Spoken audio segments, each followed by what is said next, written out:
होंगे। लेकिन आप मान के चले कि एक बार जो बढ़त चलती है तो मैंने ये देखा है कि वो लंबे समय तक चलती रहती है और शाम तक होते होते वो चीजें बहुत क्लियर कट मैंडेट पे आ जाती हैं।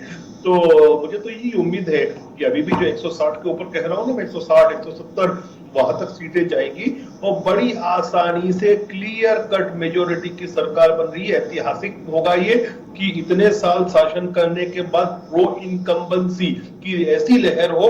और मुझे लगता है कि ज्यादातर लोग एक अंडर करंट जो था ना उसको मिस कर रहे थे। ये अंडर करंट अब यहाँ सुनामी बन के दिखेगी आज। ठीक है। जिस तरह से भूपेन जी आप थोड़ा सा मुस्कुरा रहे थे गुलरेज जी की बात पर, कोई खास वजह इसके पीछे? वो कह रहे थे सुनामी आ रही है ना इस कारण। हाँ। तो वो सुनामी निश्चित रूप से उनके सत्ता के लिए, उनके कार्यकर्ताओं के लिए वो मोटिवेशन कर रहे हैं, लेकिन ये इसके पीछे भी तो उनका वो है कि ये कैसे आ रही है। इनके जो राष्ट्रीय नेता हैं, प्रधानमंत्री हैं माननीय नरेंद्र जी हैं, गृह मंत्री जी हैं और योगी जी, इन लोगों राष्ट्रीय नेतृत्व रहा, उन्होंने किस तरह से इसको गैप को भरा है, ये एक बड़ी प्रामाणिक बात है। और इस चीज को उनको मानना चाहिए कि वो उन्होंने बड़ी परिश्रम किया है, पूरा गेम उन्होंने बदला है। जो भी आज रुझान देख रहे हैं जिनके सकारात्मक रूप से, तो वो उनकी मेहनत है और निश्चित रूप से उसका परिणाम कार्यकर्ता और पार्टी को मिल रहा है। ठीक है। हमारे साथ जुड़े हुए हमारे वरिष्ठ सहयोगी जबलपुर से अरविंद दुबे। अरविंद जी, क्या कुछ अपडेट? बिल्कुल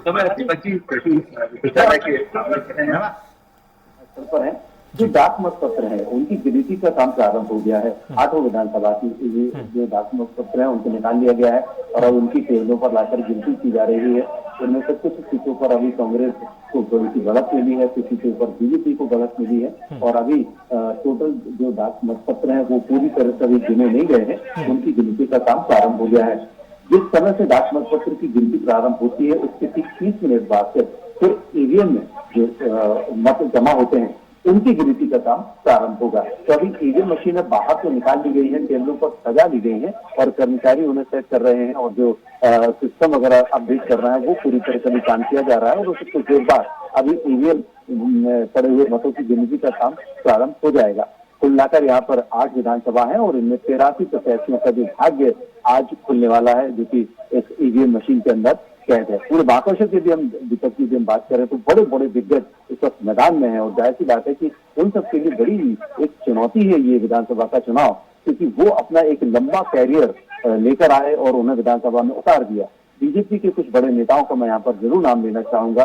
सबसे पहला बड़ा नाम आता है केंद्रीय राज्य मंत्री प्रहलाद पटेल का, दूसरा नाम आता है केंद्रीय राज्य मंत्री फग्गन सिंह कुलस्ते का, तीसरे राकेश सिंह जो कि केंद्र में लोकसभा में सचेतक हैं, बीजेपी के वरिष्ठ नेता माने जाते हैं, भाजपा के प्रदेश अध्यक्ष भी रह चुके हैं, 4 बार से जबलपुर के सांसद हैं। इसके बाद पूर्व राज्य मंत्री संजय पाठक हैं, पूर्व राज्य मंत्री अजय विश्नोई हैं।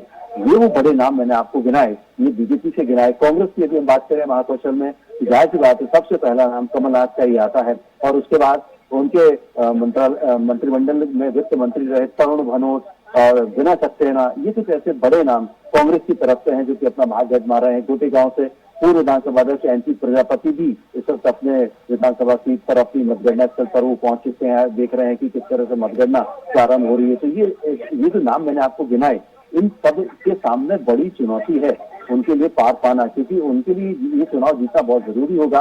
क्या सी बात है कि बड़ा नाम लेकर आए, पार्टी ने विश्वास इनके ऊपर जताया है, इसलिए दोहरी जिम्मेदारी के तहत उन्हें विधानसभा के चुनाव में उतारा है। अब देखना ये होगा कि क्या ये बड़े दिग्गज बड़ा खेल कर पाते हैं या नहीं कर पाते, जनता उन्हें कितना पसंद करती है, क्या वो नए चेहरों पर ही जनता जाना पसंद करेगी।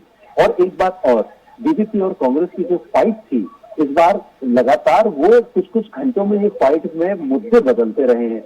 बीजेपी ने लगातार शिफ्टिंग की है अपने मुद्दों को लेकर और कांग्रेस को बुरी तरह से छकाया है।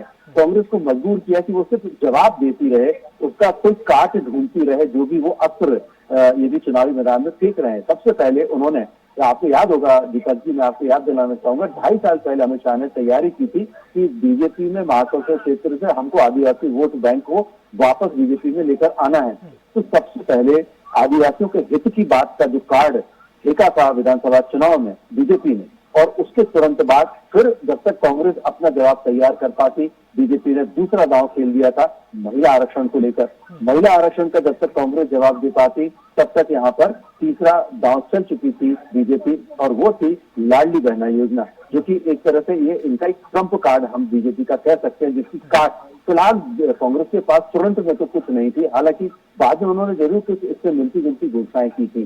तो ये जो इस तरह के जो ब्रह्मास्त्र लगातार छोड़ती रही बीजेपी, वो बहुत बड़ा एक फैक्टर बन के उभरा। लग रहा था कि शायद पहले की कांग्रेस काफी मजबूत स्थिति में चुनाव प्रचार को लेकर उतर रही है, लेकिन बाद की स्थिति में बीजेपी भी पूरी तरह से फाइट पर आ चुकी थी। कांग्रेस ने भी यहाँ पर दो मुद्दों को लेकर जो मैदान में उतरी, तो उन दो मुद्दों को लेकर ही पूरे प्रदेश में उनके सारे नेता घूमे। दो मुद्दे थे, सबसे महत्वपूर्ण मुद्दा था बेरोजगारी, दूसरा मुद्दा था महंगाई और भ्रष्टाचार। तो इन बातों को ही आपने देखा होगा कि चुनावी सभाओं के दौरान, चुनावी बाइट के दौरान जितने भी कांग्रेस के बड़े लीडर रहे हो, चाहे प्रियंका गांधी, राहुल गांधी या खड़गे साहब रहे हो, कमलनाथ जी रहे हो, दिग्विजय सिंह रहे हो, ये लोगों ने तीन मुद्दों को ही पकड़ कर रखा और इन मुद्दों को लेकर चले। इसके बाद एक मुद्दा और उन्होंने जोड़ा कांग्रेस ने, उन्हें लगा कि जातिगत जनगणना को लेकर यदि हम आते हैं जनता के सामने, तो हो सकता है कि इससे उन्हें कुछ वोट बैंक को मजबूत करने में मदद मिलेगी। तो आखिरी में जाते जाते वे जातिगत जनगणना की बात को लेकर भी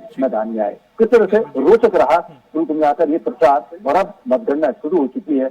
कुछ घंटों बाद में पता लग जाएगा कि सरकार में कौन आया। बहुत बहुत शुक्रिया आपका अरविंद जी, ये तमाम जानकारी साझा करने के लिए। नजर बनाए रखिएगा, पल पल के अपडेट आपसे लेते रहेंगे और लगातार हम हर एक अपडेट से आपको साझा कर रहे हैं, रूबरू करा रहे हैं। वक्त पर छोटे से ब्रेक का, जल्द होंगे हाजिर।